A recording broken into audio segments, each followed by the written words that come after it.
Hi, everybody, and welcome to another episode. I'm Hard Work Hayden, and let's get into it. Today, we're going to discuss real estate in 2023, specifically through the lens of buying your first home or trying to get into your first home, or at least, taking an inventory of the battlefield to see if it makes sense to prioritize this right now. Buying a home in the United States is part of the American dream, and it's a big part of our culture. Your home is your castle, all that good stuff, and it is pretty cool to own your own home. And that said, it's trickier. It's not trickier. It's just hard. It's hard to get a home. It's hard to get into your first home. There's a lack of understanding about the market, about the opportunity, about all the numbers. We don't teach a class on this in high school as much as I wish we did. And so today we're going to talk about that. We're going to talk about the 2023 real estate market and what that looks like for potential first-time home buyers, second-time home buyers, potential people that just want to know whether or not it makes sense for them to prioritize that in 2023 or wait till 2024. We're going to talk about some of the changes in the marketplace that I'm seeing right now, and hopefully that'll arm you with a little bit more information that will help on your journey. So without any further ado, let's dive right into it. Today, we're going to cover what's going on in the macro economy, a few projections and expectations for what's going to happen with Federal Reserve interest rate increases in 2023 and 2024, and what that means for the housing market moving forward. As it pertains to the macro economy, there's a lot going on right now, and a lot of it started in the second half, maybe the last 3 quarters of 2022, as the Federal Reserve increased interest rates and the economy has been cooling off, hopefully to tamp out runaway inflation. We had really high inflation, so the Federal Reserve had to pull one of their main levers, which was to drive up the cost of capital in our economy, and that's led to some pain. There's been layoffs, there's been stock prices have dropped, other equities have dropped, the bond markets have reacted, and it has had an effect on real estate as well. And here we sit toward the end of February, and the expectation right now is that the Federal Reserve is going to raise their benchmark interest rate at least 3 more times this year. The main question inside of that is whether or not any of those raises are going to be for 0.5%, or if all 3 are going to wind up being 0.25% or 25 basis points. And just as an aside, whenever you hear somebody say a basis point, that's 1/100th of a percent. So if they raise the interest rate 0.5%, that is 50 basis points or 50 bips. The more you know, right?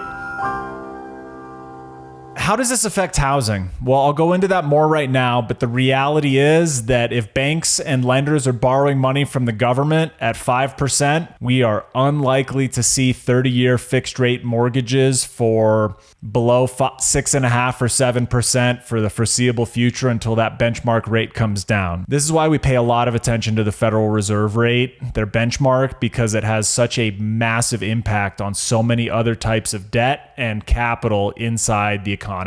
So how do high interest rates affect the real estate market? The main way is by making it more expensive to borrow. And as interest rates go up, your monthly payment and how much house you can afford goes down. We kind of touched on that, and if you were reading between the lines in my last few videos, you'd know that higher interest rates lead to higher monthly payments and what that means in terms of what you can qualify for. And we'll go into it a little bit in this video, but the reality is at its core that higher interest rate, higher monthly payment, the less house you can afford. It's really that simple. Let's look at a few numbers to help illustrate what this looks like in today's world.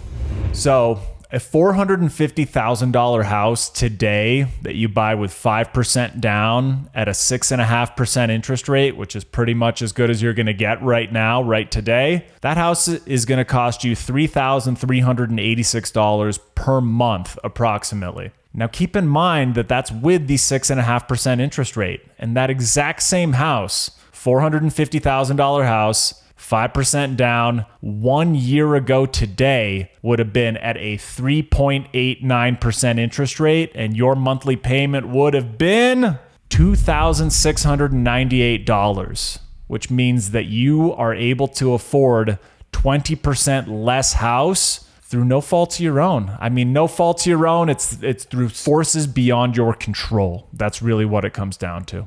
To put that another way and take the inverse of this example, if today you can afford a $450,000 house at 6.5% interest and make that $3,300 payment per month, 1 year ago today, you could have afforded a house that was $565,000 for that exact same payment.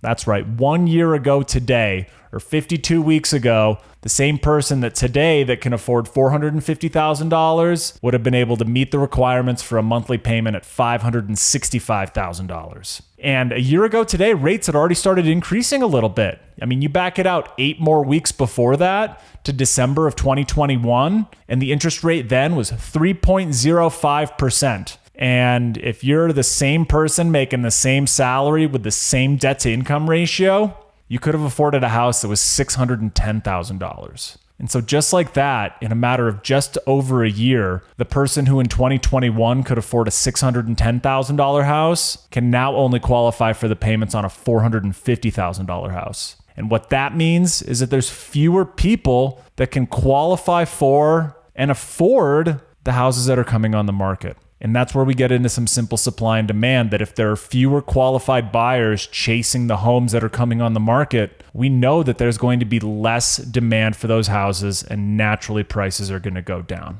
And that's why we're seeing some downward pressure on houses. We're seeing properties that are on the market for more days. We're seeing fewer offers. We're seeing fewer offers come in at ask or over ask. And this is part of the market cycle, where when people can't qualify for as much loan and as much house, means that the sellers are going to need to adjust their expectations and their pricing to make their offering fall in line with the market if they want it to sell. It's really that simple. So while that's providing downward pressure on prices, we also need to be mindful of the factors that are keeping prices up.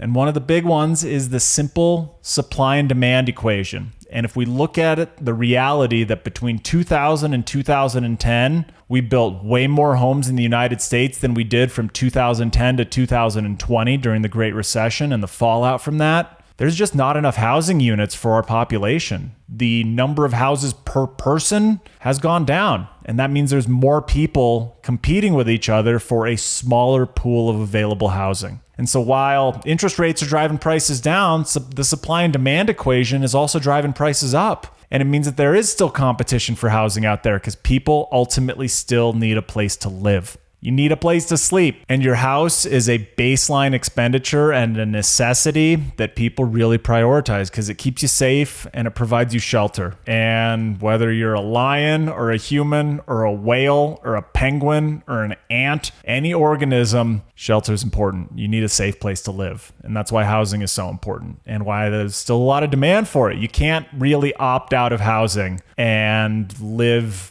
without a lot of stress.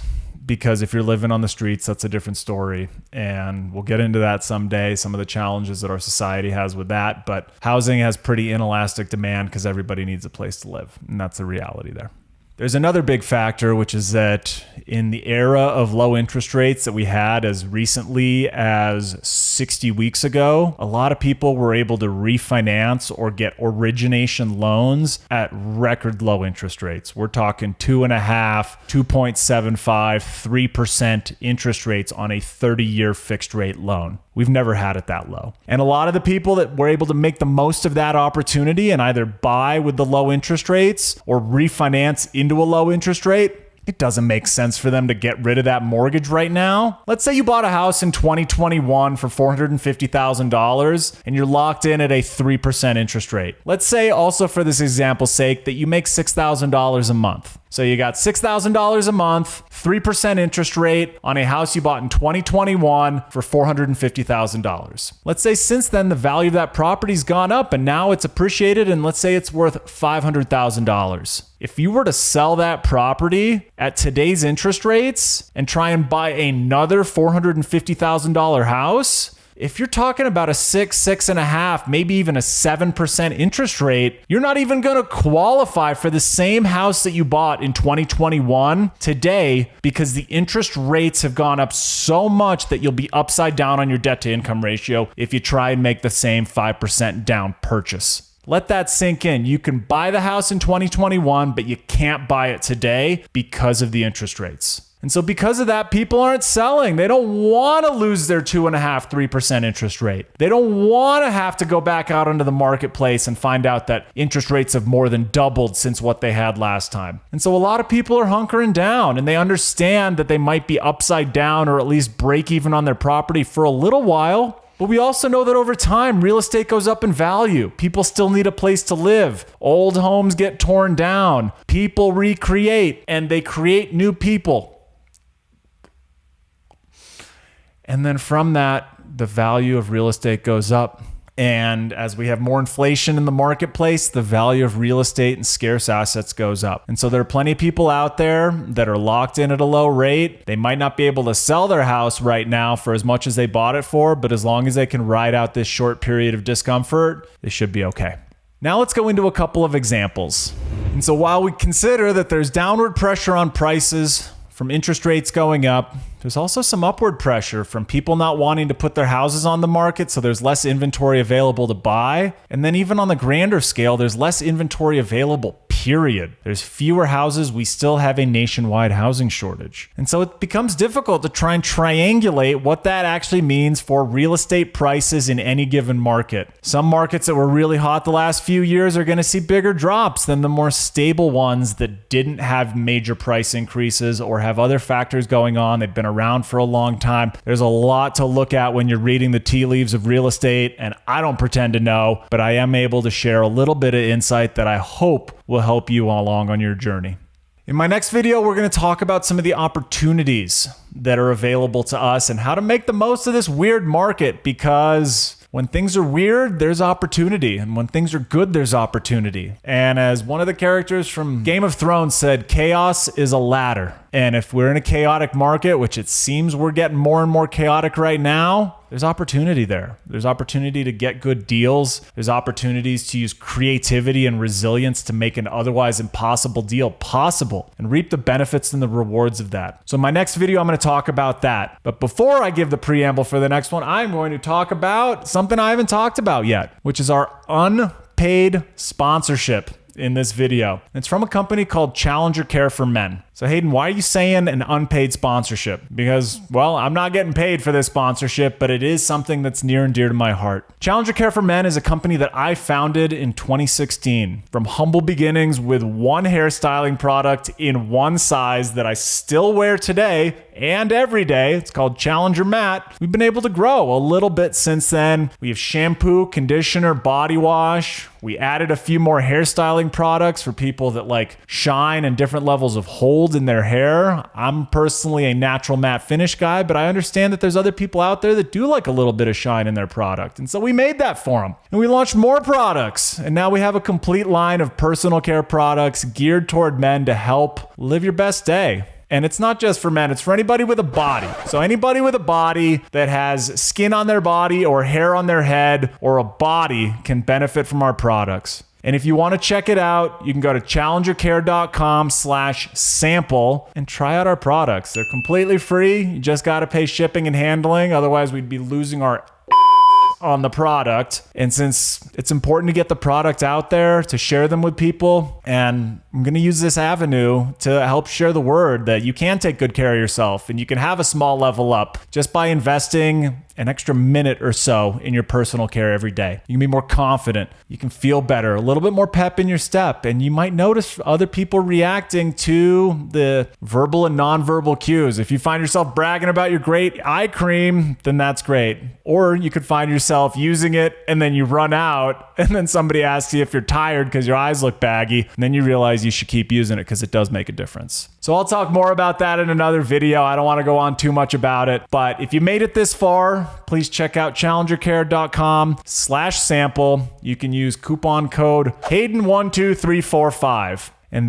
what that'll do is that'll get you free shipping on your very first order of Challenger's sampler pack, because I want you to try it out. And that's only for the first 5 people that make it this far into this video, as a thank you for making it this far and being one of the first viewers of this channel. And to those of you out there, please like and subscribe, hit that notification bell if you want to. I don't think I have the notification bell on for any of the channels I follow, but if you wanted to do that, that would be huge. No pressure though, and I understand if you don't want to, because I don't do that for anybody. So anyway, that's enough for today's video. In our next one, I'm going to talk about opportunities in today's market, because there are opportunities, and it can take some clever deal making and some pitches and putting yourself out there a little bit, because it's not as straightforward as low interest rates make prices go up. You got to be a little bit more tactical and considerate when it comes to taking down a deal in the first place. So anyway, take care, my friends. Keep working hard.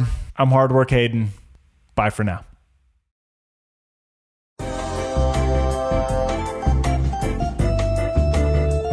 You need a place to sleep, and housing is a baseline.